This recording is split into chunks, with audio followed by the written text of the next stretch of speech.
And that comes through the next one, which is relationship. All this work needs to be relational.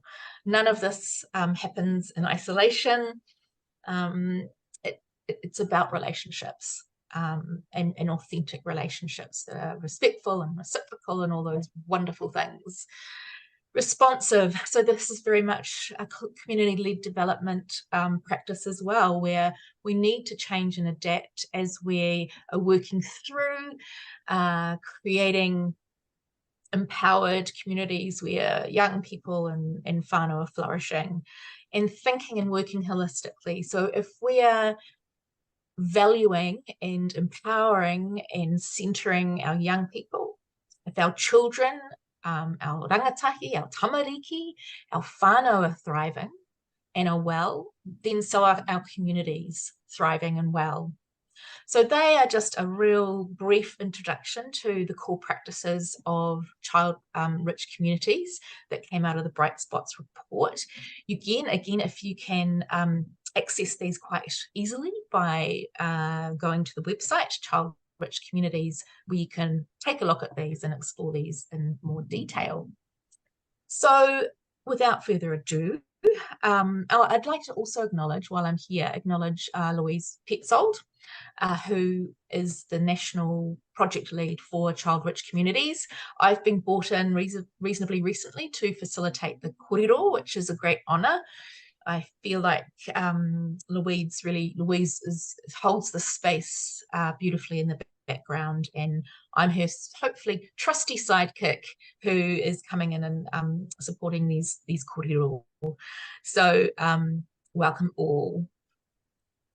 So without further ado, I am going to pass you over to Conor, who, before we do that actually, I'll just do a quick rundown of what we've got planned.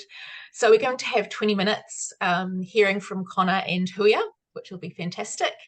And then we're going to go into breakout groups, around 4 in each breakout group, and discuss some of those things that we've heard from Conor and Huia. I'm sure it will spark a lot of thoughts and ideas and questions and all sorts of things. So we'll get 20 minutes to be in our small groups to discuss this kaupapa today, and then we'll be able to come back together and further discuss this topic before we close for the day.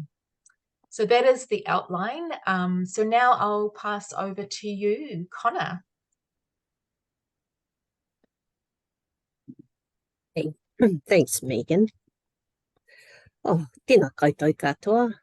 Nā mihi nui kia koutou o tēnei rā, e mihi ana ki ngā mana whenua o ngā rohi of all the places from which you are zooming in today. And thank you so much for the opportunity, inspiring communities and child-rich communities to kōrero about this really important kaupapa. I really love the values in the Bright Spots report, and I'd really love to stay in touch as I progress my PhD on child rights and climate change, which I just started on the 1st of July. But firstly, and I'll let you know, Nat, when I need the slide, ko waio, and who am I and how did we get here? Well, when we had a kōrero about this wānanga today, we agreed this topic is really too big for one Zoom, but I think it's true that we're all coming from a place of curiosity and deep thought, and we thought we could at least scratch the surface for you today. So what I'm doing as the first speaker, and is really a warm-up act for the Honourable Huia O'Sullivan, is just go on a journey, from this place we stand in, this treaty-centred ground we stand in, take us up to the international level of human rights and child rights, and then bring us back down to earth here in Aotearoa, ground us back in that context, that treaty context. So who am I? Ko waio, first slide please, Nat. I am Pākehā, I am tangata tiriti of Scots and English heritage. I'm going to start my timer so they don't go over time.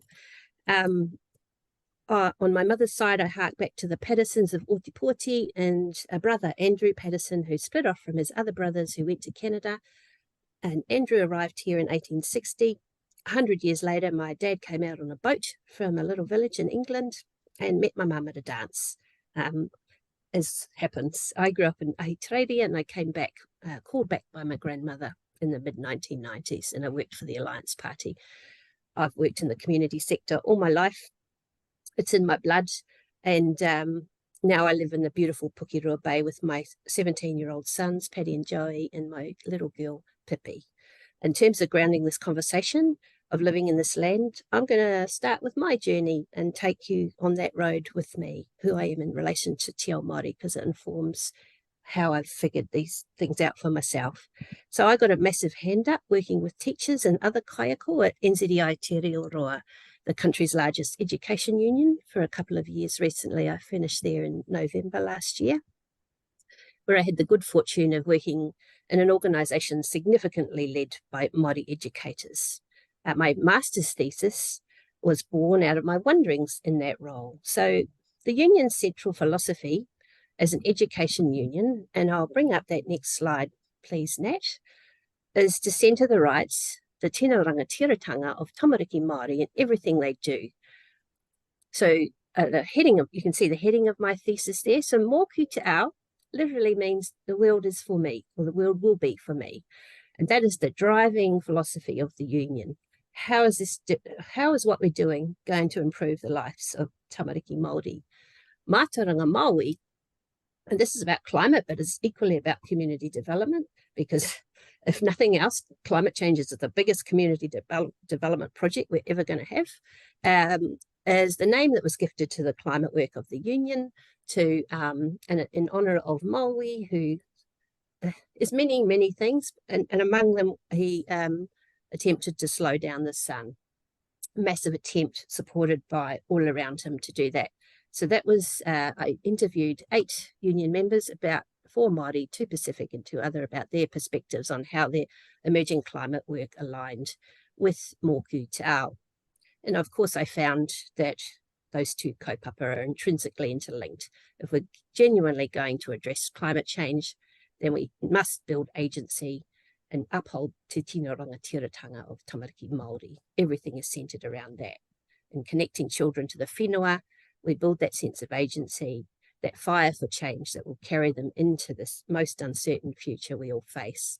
We cannot address climate change without addressing all of, as you know, the multiple intersecting oppressions of colonial injustice. And educators and social service deliverers actually are some of the best people, the most well-positioned people to do this work.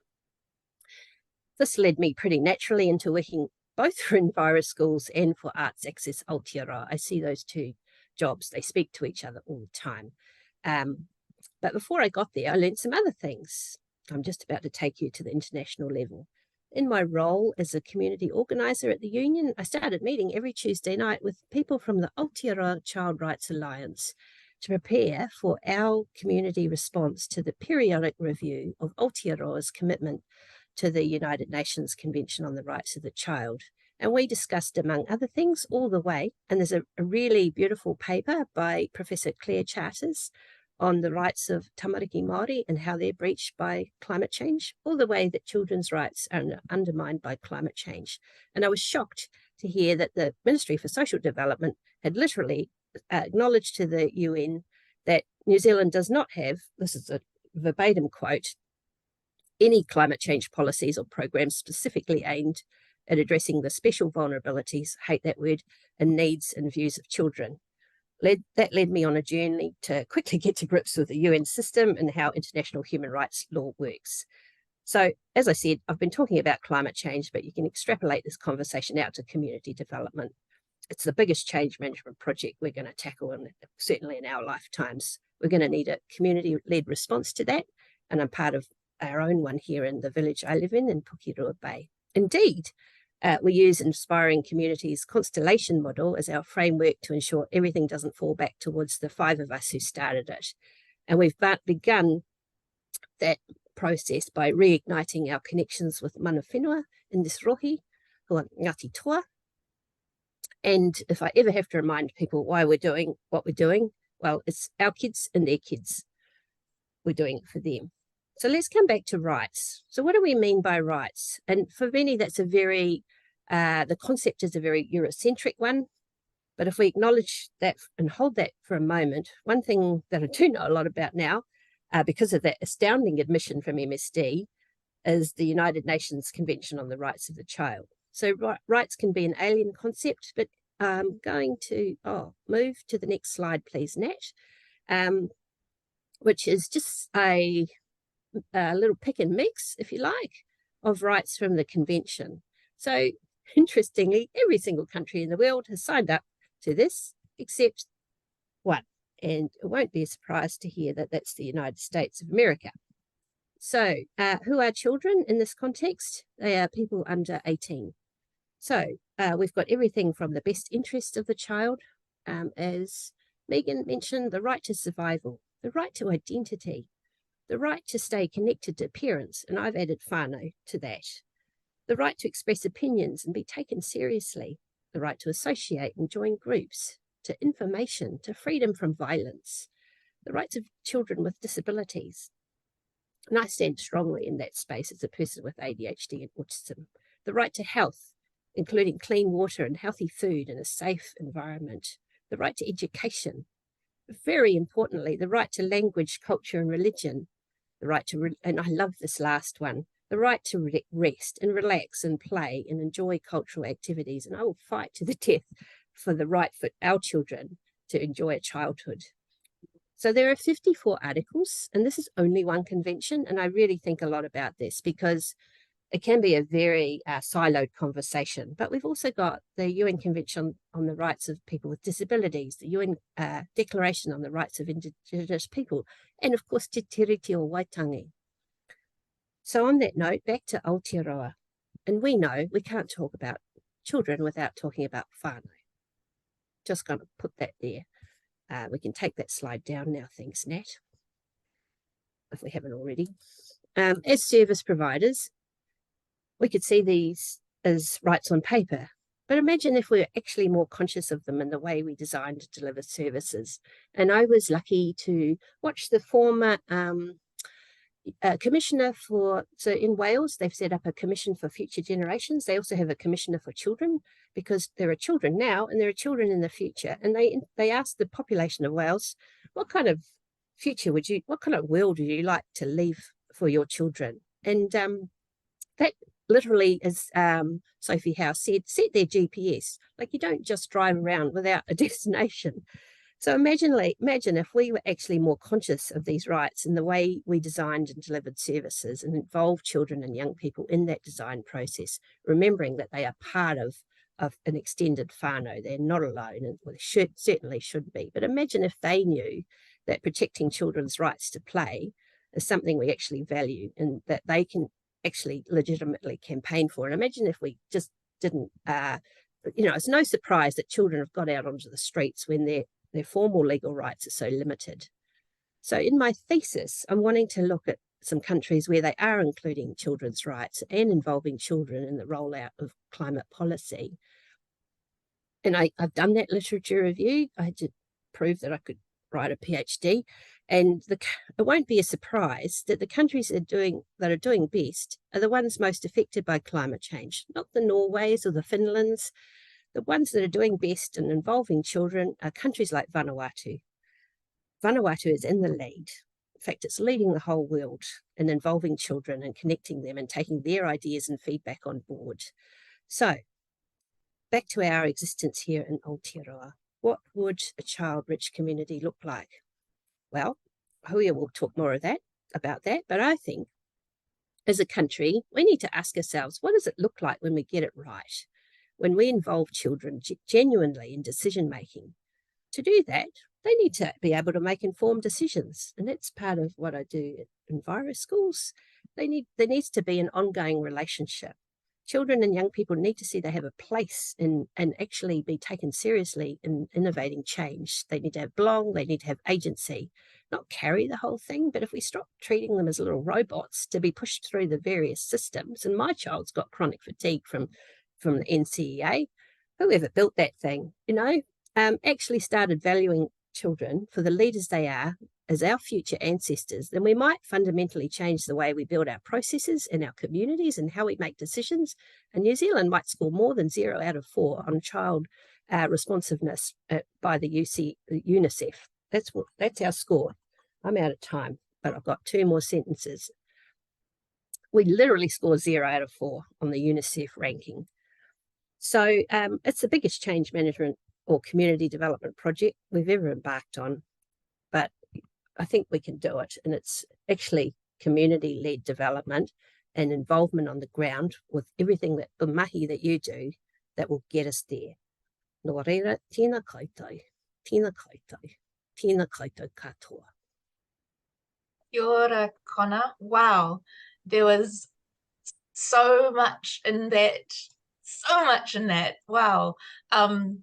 And really shocking to hear the 0 out of 4 rating. Like, yeah, that's quite a shocking statistic, or not a statistic, rating. And thank you for bringing that up. And I agree. I think that right to rest, to play, to be, to be engaged. And our last kōrero was actually around tākaro and play. So if you are interested in that, you can go to the Child Rich Communities website, and we have a recording of our last kōrero specifically around play and what that means. So kia ora, Conor, thank you so much for, scratching the surface, but what a lot of power in what you've communicated. Thank you so much.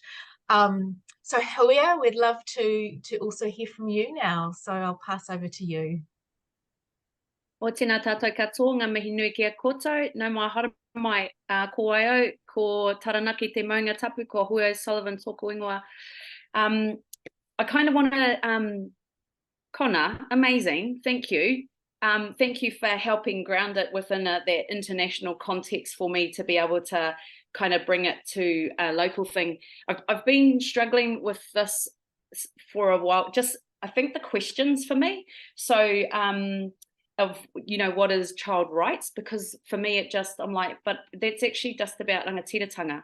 And when we talk about rangatiratanga for us, it's about the self-determination for the young person, or a young person having, like what Conor was saying, agency and sovereignty over how they live their life, and obviously within Aotearoa, within that context of whānau hapu iwi.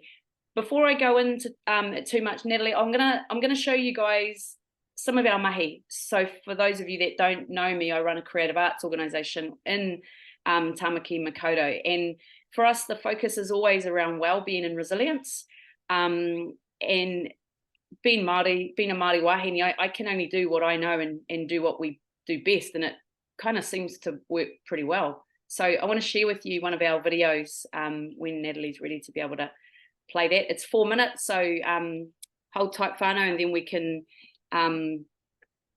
take you on a journey.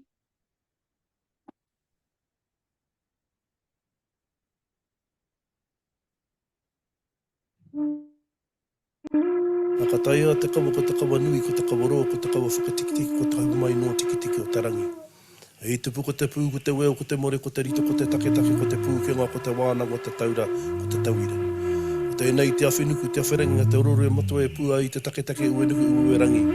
Tēnā ko hau ki runga ki te tupua, ki runga ki te tawhito, ki runga ki te kāhui o ngā reki, uhi wero, tauana mai te mauri, haumi e hui e tāiki. Our kaupapa is about, it's a reconnection. So taonga pūoro, although it's Māori instruments and Māori music, it's actually a reconnection to papa tuanuku, it's a reconnection to our stories. And our kaupapa is not about the instruments themselves, but it's actually the whakapapa and the stories behind the instruments and that reconnection.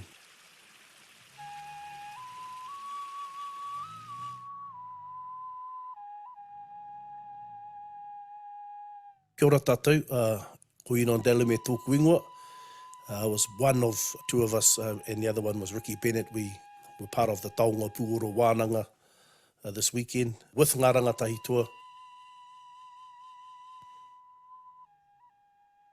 That was our kaupapa for the workshop, was that reconnection with Papa Tunuku, telling the stories, but also using the instruments taonga puoro to enhance their mātauranga, their knowledge, and also to enhance kia whakapiki te Māori, to uplift their life force. It takes a long time to learn how to play taonga puoro and understand taonga puoro. So we had to sort of make it a bit short and sharp, but focus on 2 particular instruments and the making of them too. So the kids learning, this is how you make them and this is how you use them or play them.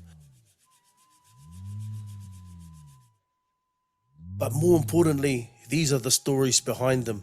That porotiti was used in a healing way to get your breathing right, to get the mare out of your chest. When you were pregnant, it helped with the heartbeat, to slow the heartbeat down.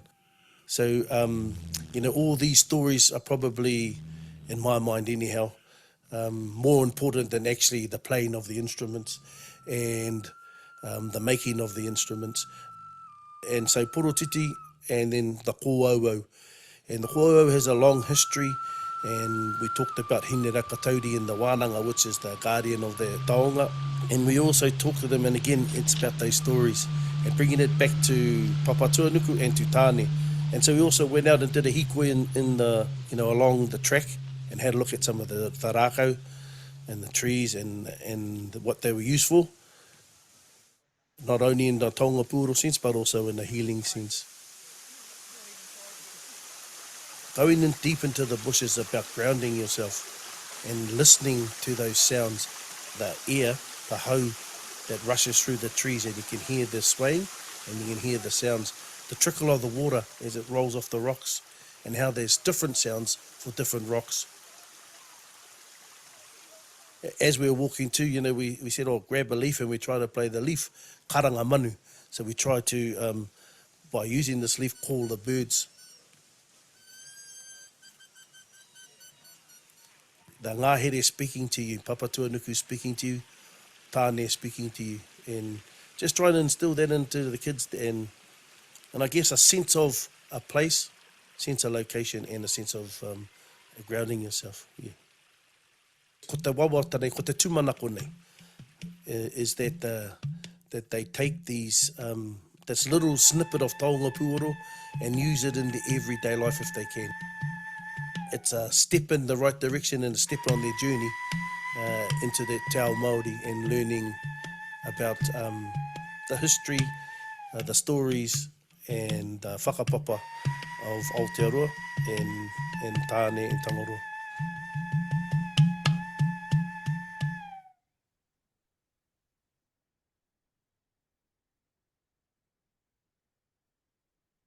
Oh, kia ora, Natalie. Thank you for that. This just kind of helps me ground down our mahi with what we do, because I can just speak to the how we do what we do. And for us, that video is the epitome of when we're engaging with toi Māori and we're able to see, hear, feel everything about play, and having access to quality, the quality of our instruments for healing, for sound, for curiosity. And for us, a big part of it too is about, Conor talked about informed consent, and we talk about that all the time.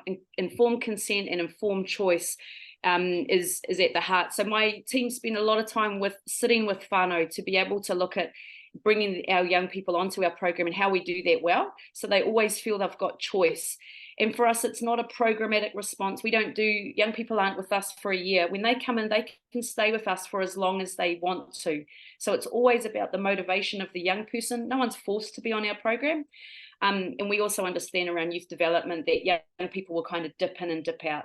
So having funding models or high trust models of funding that actually reflect that is really key for us.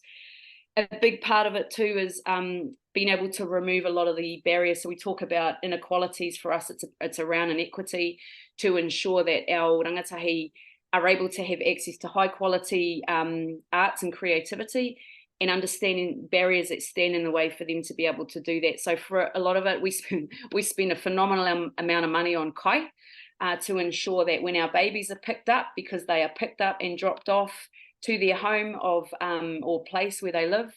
They are fed on the vans with warm kai. They have access throughout the whole day to healthy nutritional snacks, and then they get sent home with kai as well. So we understand that for our young people to be able to come onto our programs, sometimes some of those barriers need to be removed for them to do that. Our youth development team also work tirelessly outside of our creative arts programs to be able to support and respond to our young people if there's things going on in the home, whether that's finding jobs, education, because we're seeing a drop off because post-COVID and floods up in tamariki. So ensuring that our team are building really deep, meaningful relationships with our rangatahi and understanding how precious those threads are, which is massive. So we want to be able to normalize a lot of things for our kids by the creatives we put in front of them, but also the intentional process we go through by having anyone that comes into work for us, contractors, volunteers. If they aren't Māori, there's a place of tangata tiriti where our non-Māori staff understand the importance of what it looks like in their relationship with te tiriti or waitangi. And when I talk about te tiriti or waitangi, I'm not talking about the 3 Ps. I'm referring to the 4 articles. In everything we do, we use Indigenous models of well-being and tapawha goals. And this is something that we do from our governance down. We would never ask anything of our rangatahi that we wouldn't do ourselves. And so that they can always see that, which has been massive. And it's about, we share power. It's not about, we don't talk at our kids, we talk with our kids. So that co-design happens really normally and naturally. And through our evaluation processes that we use a 3D debriefing process, which is around diffusing, deepening, and I always forget the last one. I think it's around reflecting on practice. But it's ensuring that we're always hitting the mark with any kind of workshops or wānanga that we're running, because our babies feed into that. And it's down to everything. It's not just the quality of our creative artists we're using, it's the kai, it's the venue, it's how they found the place. Do they feel safe? Do they feel they can be their authentic self, to be able to come to the mahi and then go from there? And they might, and these rangatahi aren't necessarily rangatahi that are in performing arts, but we understand that we need to create and carve out a space where they can explore and they can play and come from a basis of curiosity. So that's kind of some of the things we do really around that. I'm just about out of time. So hopefully you kind of took, if you're looking for that video, it's not up online. We've got a exhibition at the moment down Kaiārahi Road where that is filming, but I also, everything's so available through social media and YouTube. Sometimes we actually just want to hold back some of our mahi. And that's one of the taonga that we've held back. So yeah, you won't find it online unless you go down and have a look at our exhibition. But thank you for your time. Hopefully we'll be able to have a bit more kōrero in the breakout room. Yeah, tēnā tātou, tēnā tātou, tēnā tātou katoa. Kia ora, Huia. Again, just wow. Thank you for bringing your kaupapa, your mahi to this kōrero, and it's such a beautiful example. I think following on from Conor, as you say, that kind of bigger lens, international lens, and here the mahi that is happening here in Aotearoa for our Indigenous young people, our tangata whenua, so beautiful. And what I heard so much in there was, if we go back to that rights, so many rights in there, language, culture, talking about their, pūrākau being so central to your kaupapa, more so than the making of, and the way that you as governance hold that space. And just such a beautiful example. So thank you, Huia, for that. So we are going to head into breakout rooms of approximately 4. Except, it's not compulsory if you don't feel like you want to pop in and have a kōrero with a smaller group, that's fine. But if you are, Conor will be going into one, Huia will be going into one as well. But it's a really good opportunity to think about what you've just heard from both Conor and Huia, and think about these. So these will be put into the chat function, I think, in each of your groups. So thinking, using an example of something you've heard today or from your own experience, whether that's in your mahi or personal life, how meaningful is it to consider child rights in community-led development? So that's kind of something to discuss. And then also, what stands in the way? What are some of the barriers that you might have experienced about working in this way when we come from thinking about child rights right at the beginning? So when you get into your group, so they're the sort of some guiding questions for you. First, take a minute to just introduce yourselves briefly. If you could nominate someone to feedback, so we'll be in our groups for 20 minutes. We'll come back, and then it would be really great to hear from each group, just very brief, maybe 1 or 2 sentences, so we can get through everybody about what was something that was key or stood out for you as a group that you discussed. Would be fantastic. So nominate someone to be the person that'll feedback when we come back.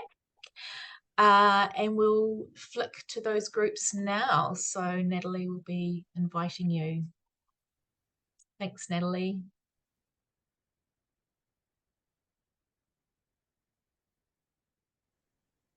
If your group was anything like the group I was in, some incredibly rich discussion and questions and wonderful things.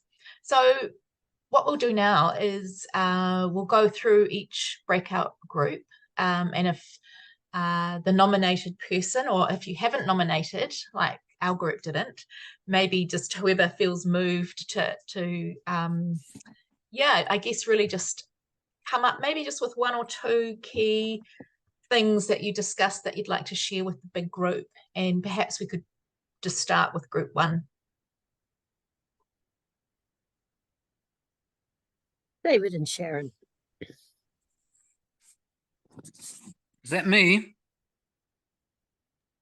There might be a bit of nomination on the spot, I think. Oh, it's quite a nomination. Oh, it's Sharon. David and Sharon. Yeah. Shared leadership. So Conor sort of guided us by asking why we are here.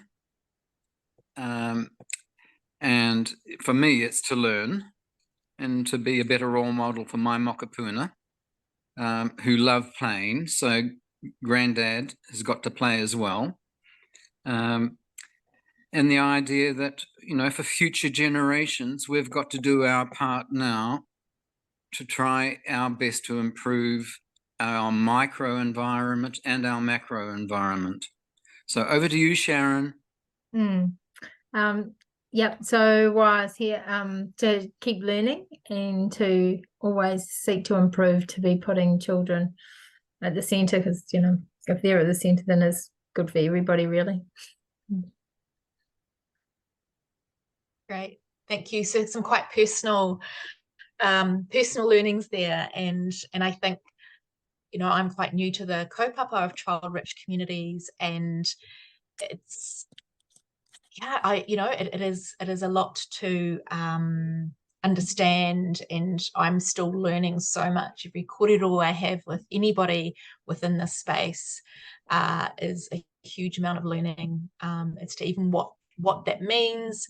How do we do that? How do we do it in community-led development ways? And it's great that you've had some personal kind of reflections on that. What about group 2? You got 1 or 2 people from group 2? If I remember correctly, I was nominated. Excellent, Peter.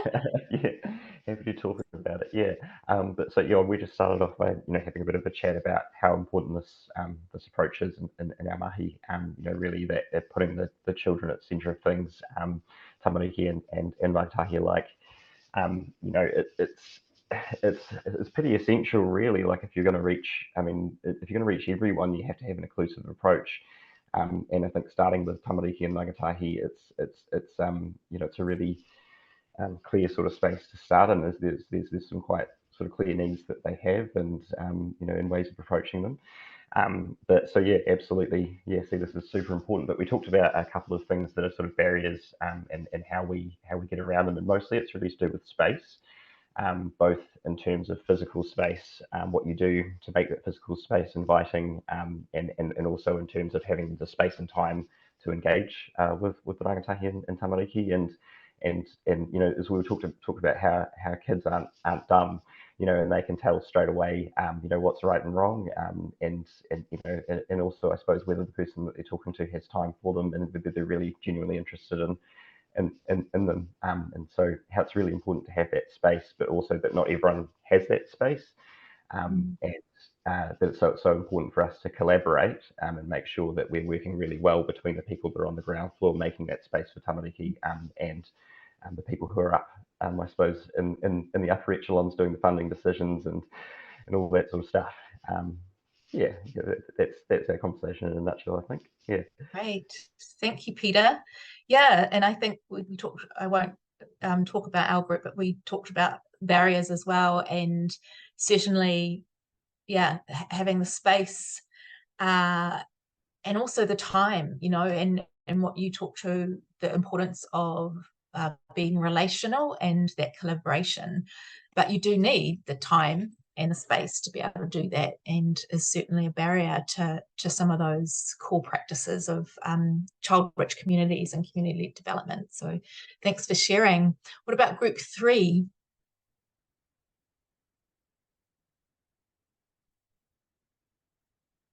Anyone from group 3 here?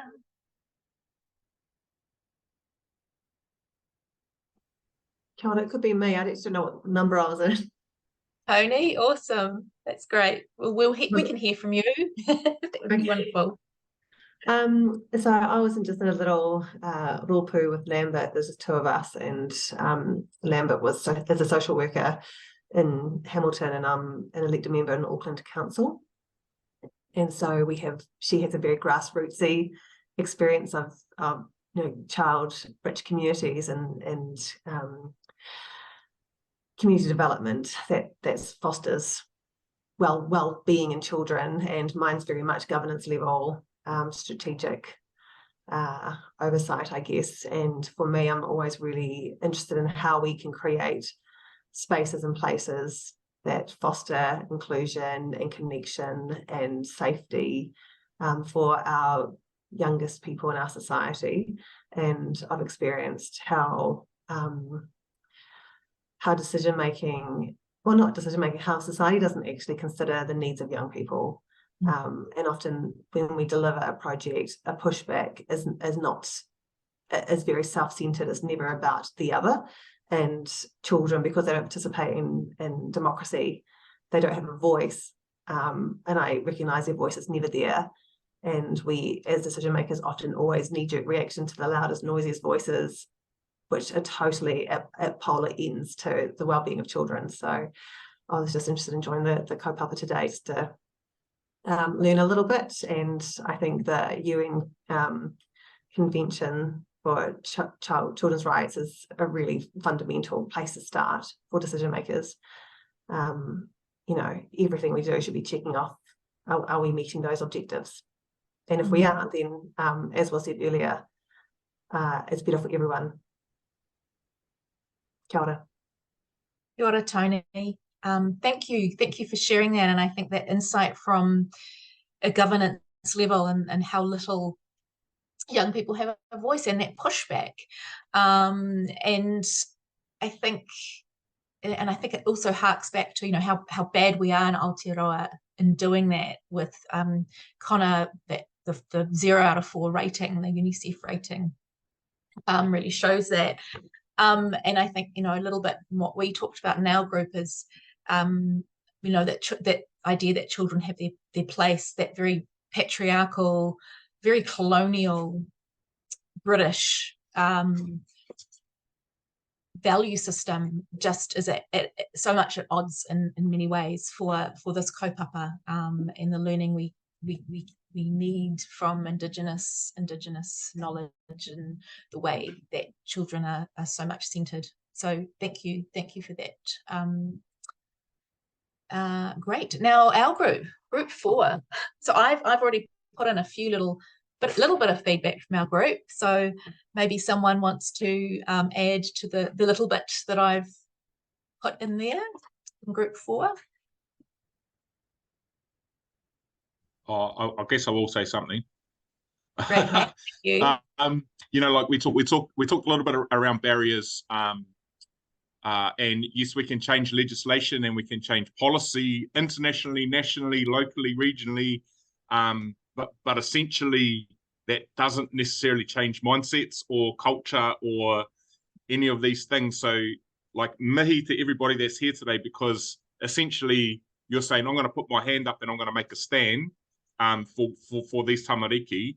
And Huia kind of spoke to it around, you know, like declining funding because it didn't align with their kaupapa. And I'm like, man, that's taking a stand. You're putting your hand up, you're putting a peg in the ground and you're saying, actually, like we need the money, but we are not going to take it because that doesn't align with what we're doing. So that's one way that they've done. They said, well, no, we're going to make a stand because we believe in this is backed by legislation or is backed by policy.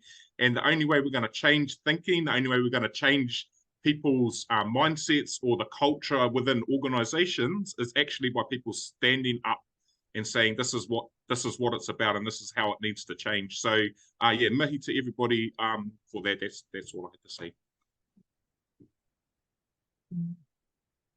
Thanks, Matt. Yeah. Yeah, we identified a few barriers, and that's certainly a massive one. So yeah, thank you, Matt.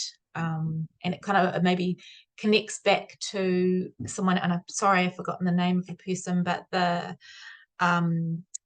one of the barriers that space and time, when you're given funding by a particular organisation, and we're very focused on outputs, outcomes, that doesn't allow for the time for building that relational stuff, which is so core to what we need to do to centre children and everything that we do. So absolutely great. Okay, do we have a group 5?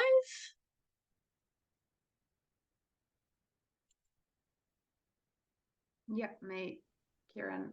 Great, Kieran, fantastic. Kia ora koutou. First of all, I just want to say, this is my first interaction with child-rich communities, and just personally, I'm quite inspired, and it just gives me hope that all you people are working and standing up for the rights of the child. So thank you for that. I was in a group with Bridget from Rotorua and Deb from North Shore, also from the North Shore, and Bridget we talked a bit about barriers, and Bridget was talking about how she works with early childhood centres around food access, and we talked about how the early childhood age group is separate from the rest of children and young people for good reasons, but also that it can get overlooked, the early childhood sector. And then Deb talking on behalf of Bays in Action, and I think they both mentioned how what a barrier can be organisations kind of working on behalf of children, or we need to be careful not to be a bunch of adults that gather around and get busy talking on what we think children need, but actually having direct access to children and young people. And that can be a barrier just time-wise in terms of they're at school when the adults are meeting. Or Bridget was talking about how an organisation can be doing great work, but then if they're not working directly with the young people, the people working directly with the young people, it can be seen as something extra that they have to do. Yeah, and then Deb had a good example of how they utilised the recent strike days. Then the young people actually were able to go to a meeting where the adults were meeting and talk directly. So I thought that was pretty clever. And we also talked about how you can't separate young people and children, particularly from their whānau and from their parents. And like me working in family violence, like we need to support the parents, because if they don't feel supported, then they don't have the time, sometimes the desire, but also the time and the support themselves to then be able to support their children. So I think that's a really big piece in the conversation, is just whānau is so connected with children. So helping whānau helps children help whānau. It's all just, yeah, really connected. We talked about other things, but I think I'll leave it there. Thanks, Karen. Yeah, again, a lot in that, and I think the core, one of the core, I guess, approaches for child-rich communities is that holistic view, where, as you say, if our children, our mokopuna are well, our tamariki, our rangatahi, our older young people, our whānau are well and flourishing, and our communities are well. And as you said, you talked about some going back as well. And I think one other thing you mentioned a little early on was that barrier of adults talking around deciding what we think is important. And Michelle in our group brought up that one of the barriers is ourselves, and we actually just need to get out of the way and allow that to happen. So that, definitely related to that. Did we have a group 6?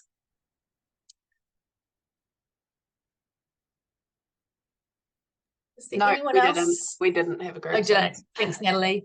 So we do have time maybe for maybe two questions for Huia and Conor while we have their presence with us today. Would anyone like to have a question that they'd like to ask? Could either put it in the chat or unmute and ask directly, or either or is good.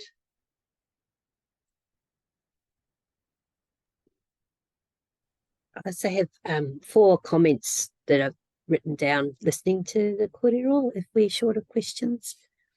Oh, I can't see any questions, so yes, go for it, Conor. Great. I think 4 things. One, I want to tautoko what Matt said, around you can have all the policy in the world, but it's still brutalizing policy, and how do we deal with that? Well, culture change, like, where do you start when you build a community organisation? You don't start with policy, you start with connection and values and whanaungatanga. You don't start with risk, or even with money. So absolutely.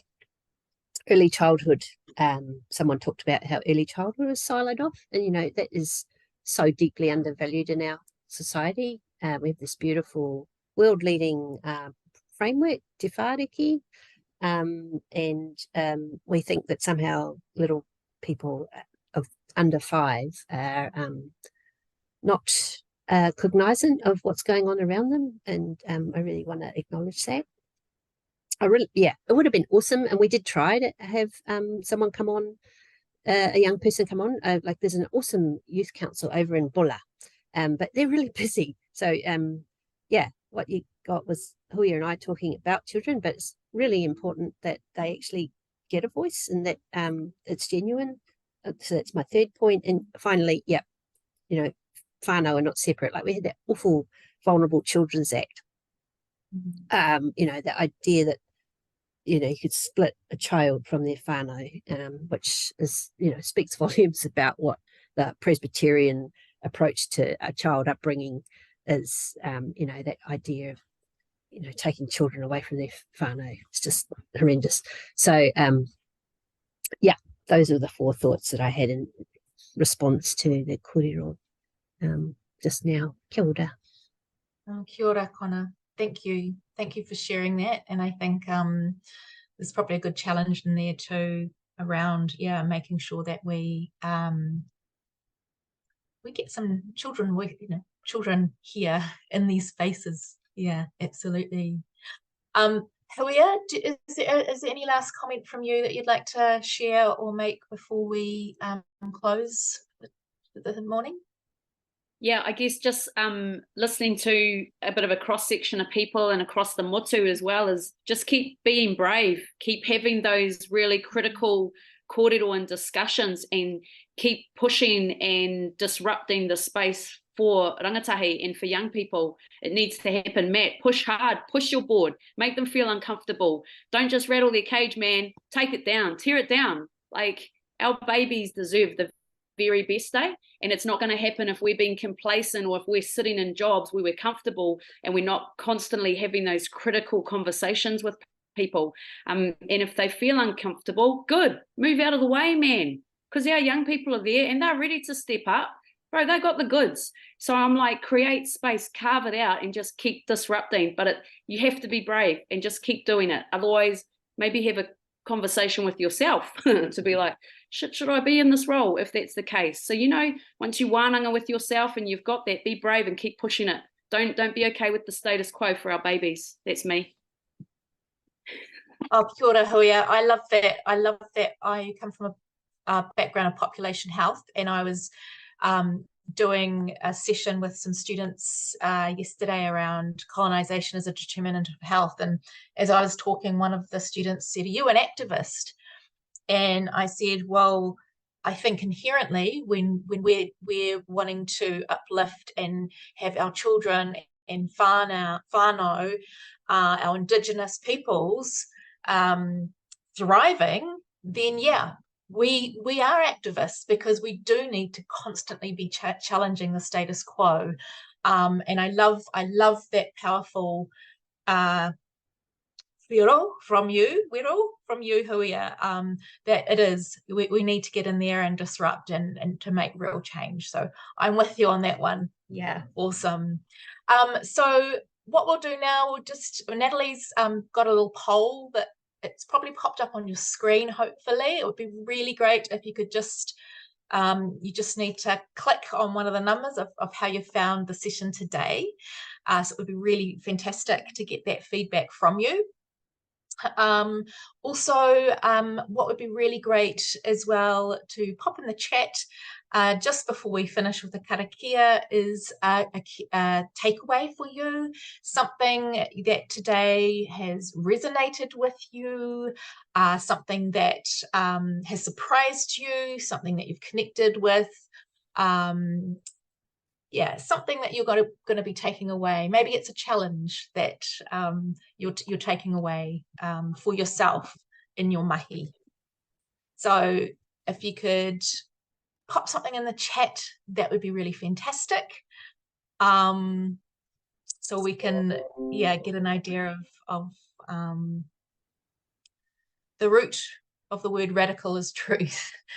Oh, awesome. I love that. I get told I'm radical all the time, and I'm like, what's radical about just some basic human rights and wanting all of us to thrive? So I love that. I love that, Conor. Thank you for that taonga, that gift.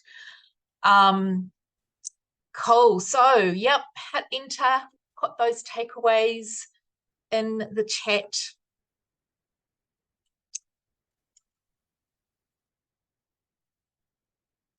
Awesome.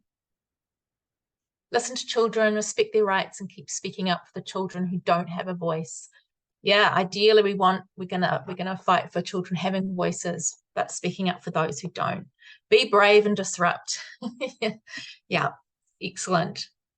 Me too, Sharon. Giving our young people the chance to grow by giving them space. Yeah, we need space, we need time. Keep disrupting. Yeah, it's come through strongly. I think we've really taken that that challenge on, Huia, from your last comments. Absolutely. Thank you, everybody, for being here, to take the time out of your day to spend this hour and a half to have a kōrero about child-rich communities and community development in the context of children's rights. Thank you all. Thank you especially to Huia and to Conor for being here, for scratching that surface, for planting some seeds from the kōrero that you have shared with us today. It is a real taonga to have that and to bring that forth for us today.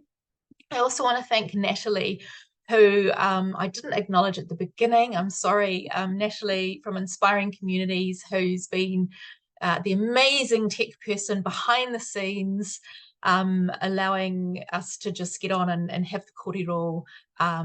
If I was trying to do tech, it wouldn't run quite as smoothly. So thank you so much, Natalie, for your time to do that for us today as well. So we will now finish with the karakia. Natalie, you might want to put the slide up, would be great. Oh, yes, great, before, and it's a good reminder with the slide up. Our next Child-Rich Community Online kōrero is going to be on the 14th of September. Same time, 9:30 to 11, and we're going to be having a kōrero around Maturanga Māori, Indigenous family values and child-rich communities. So keep an eye out for that one. That would be great. A recording of this session will be made available on the community, the Child-Rich Communities website as well, if you want to refer back to it or forward it on to someone who you think might enjoy. So I will close us with our karakia. Kia tau ngā manaakitanga a te mea ngaro, ki runga, ki tina o tātou, kia mahia te hua mā kihikihi, kia toi te kupu, toi te mana, toi te araha, toi te reo Māori, kia tuturu, ka whakamaua, kia tina, hui tai kie. Kia ora. Well, go well on your day. Take care, and we may see you at the next kōrero in September.